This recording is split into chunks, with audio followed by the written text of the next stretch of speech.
So nandito tayo ngayon sa Trees Residences. Yan. Dito tayo nag-stay ngayong gabi dahil meron kaming lamay na napupuntahan. Minamatay akong pinsan.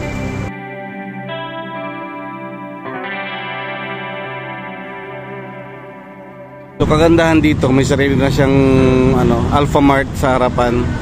Kompleto naman halos sa mga bilihin dito. So meron ka mabibili mga pang emergency mo magagamit sa overnight. So kung wala kang nai-reserve na parking spot sa loob ng condo, meron naman dito sa Alphamart. So may bayad nga lang siya. Nga ako, biglang dumami to yo. Dati ilang buildings pa lang ito. Yan ang dami na hanggang doon. Meron na naman tinatay dito sa kabila.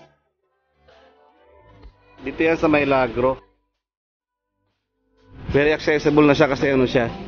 Dito sa main road, meron ng LRT. Ayan So malapit na maging operational yan. So gaya ng mga ibang SMDC properties. Kaya meron naman silang mga mga garden na pagtatambayan sa umaga. Ayan. Sarap maglakad-lakad dito sa umaga. Kahit walkathon ka lang, mga kalahating oras.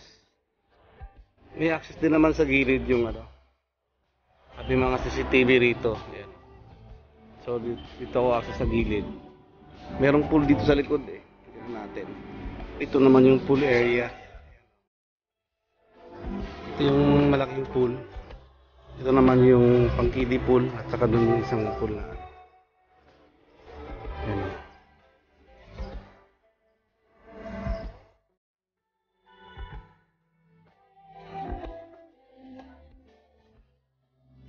Ayan, meron din higaan dito sa mga pool. Pwede ka tumambay kahit hindi ka maligo. Tambay-tambay ka lang dyan. Papalamig. So meron ding function room dito.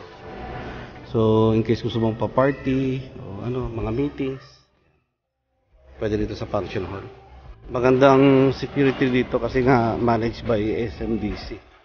So yan, may mga nagpapatrol dito na securities. Punong-puno ito. Kaya hindi ka dapat matakot.